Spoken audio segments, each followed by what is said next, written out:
Now, I began by asking him what the difference was between a humanitarian pause and a ceasefire.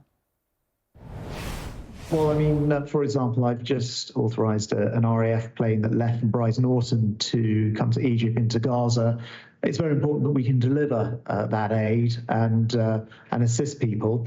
The difference is, we understand that Israel was attacked in a very brutal way by Hamas terrorists, butchering men, women, and children, cutting heads off, ISIS style.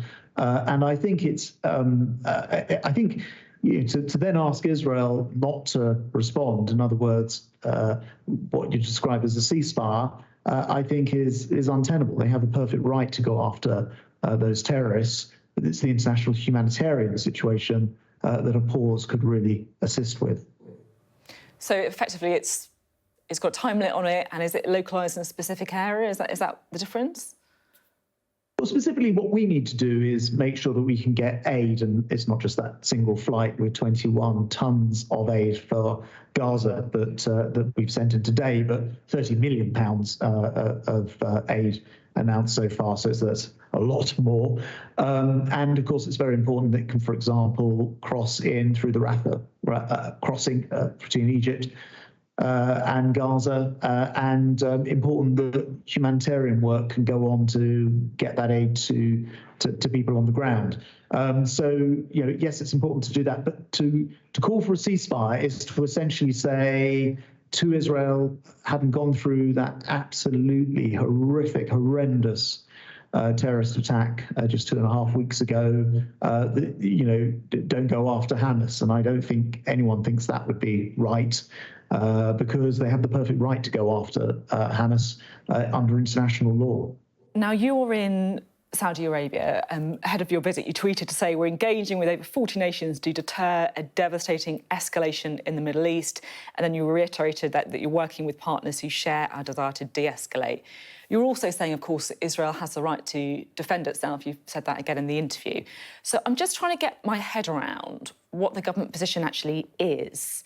Because you're saying you want de-escalation, but you're also saying that Israel has a right to defend itself. So what does that mean, has a right to defend itself? Yeah, I mean, very simply, if this were the other way around, if there had been a huge terrorist attack on the scale in the United Kingdom, unfortunately, we've never seen anything on that scale, no one would seriously expect us not to go after the perpetrators. And so we understand and appreciate under international law that Israel has the absolute right to do that. We also believe that it needs to be done in a proportionate way with international human rights law in place, and that's very clear. And when I'm just going to jump in, if I can, because you say it has to be done in a proportionate way. So I'm just trying to look at some specifics, because I'm kind of hearing all these phrases, and to be completely honest with you, I'm not really sure what they mean in practical terms. So would a ground invasion, as the Prime Minister of Israel is talking about today, would a ground invasion fall under Israel's right to defend itself? Well, as long as the people that they are going after are the Hamas terrorists, yes. The problem we have with Hamas, of course, is not just that they butchered and killed and raped those Israelis, it's that they also use their own Palestinian population, who are no friends of Hamas, as human shields, and they hide themselves amongst them. And so we understand and appreciate that it's a very difficult position for Israel to be in, but nonetheless, when I speak... How about cutting off fuel? How about cutting off fuel to Gaza, which could be used by Hamas? Israel worries about it being used by Hamas. Would that fall under Israel's right to defend itself? Well, and this is the problem, of course, that Hamas will stop at nothing to use resources to steal the aid as well and use it. But that is why the United Kingdom works both publicly and behind the scenes. So I say the same thing when I speak to my opposite number, the Israeli Defense Minister Gallant. I say it to him as well. It's very important to respect international humanitarian law, and that does mean making sure that things like food and water, power, can get through, as well as the aid that we're sending. What's the answer to the question? Because it is a really live debate. The UN is saying they're going to run out of fuel within hours, which they need for their aid trucks to run. Rishi Sunak has talked at PMQs about saying Gaza is in need of water, food and fuel. But Israel won't let fuel in because they effectively say it's been used by Hamas. So who's right? Does cutting off fuel to Gaza fall under Israel's right to defend itself?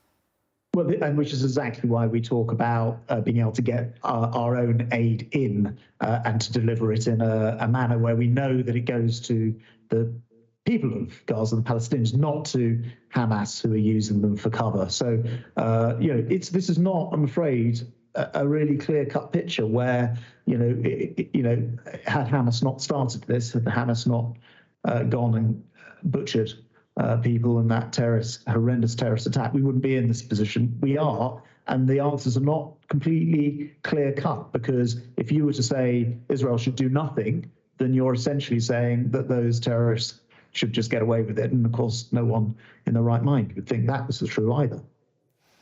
The UN Secretary-General Antonio Guterres has said that the attacks by Hamas did not happen in a vacuum.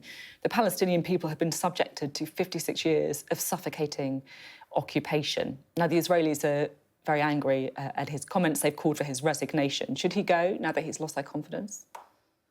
I think his words were very surprising for a Secretary General. I thought they were poorly set out. There can be no circumstances in which there is an attempt to justify the sort of butchery, ISIS-style beheadings that Hamas performed just 2.5 weeks ago. So I think it is surprising language from a Secretary General. I am very open to, and we are, him correcting the record. I see he's gone some way to try to do that. I think words do matter in a situation like this, and it is never appropriate to attempt to justify that action because in what world would you ever need to cut people's heads off?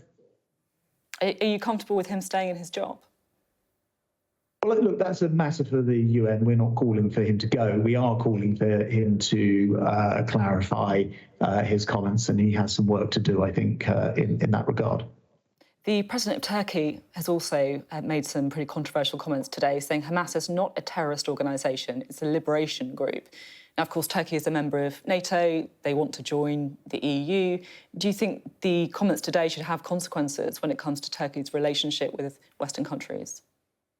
Look, I've said right from the outset, I think it's really important that people recognise Hamas for what they are, which is out-and-out terrorists, the same as ISIS, the same as Al-Qaeda and others. Calling them anything else, making out that they're militants or freedom fighters or anything else is completely inappropriate. Only butchers go and for enjoyment cut people's heads off. And so we should be very, very clear about that. And as I've said many times before, but I'll say it again, news organisations, particularly in the UK, where there are prescribed terrorist organisations, should also adhere to Parliament's legislation and call them what they are, which is terrorists.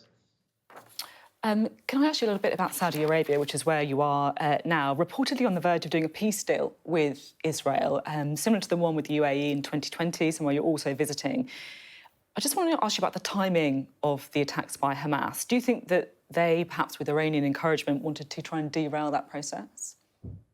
Yes, I've no doubt that for Hamas, seeing countries in the Middle East and then now in the Gulf as well, making historic peace agreements with Israel, agreeing to get on, create economic ties, improve the lives of everybody.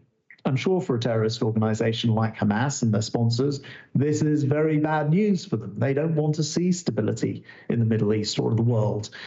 So I'm absolutely sure that these things are linked together. My only hope is that there is a proper determination around the world to find solutions. I know the two-state solution is something which hasn't moved forward in recent years. This, I think, will focus the world on two-state solution. That's our policy in the United Kingdom. It's actually their policy in Saudi Arabia, where I am at the moment. And I hope that that is what the world now focuses on once we get this immediate crisis out of the way.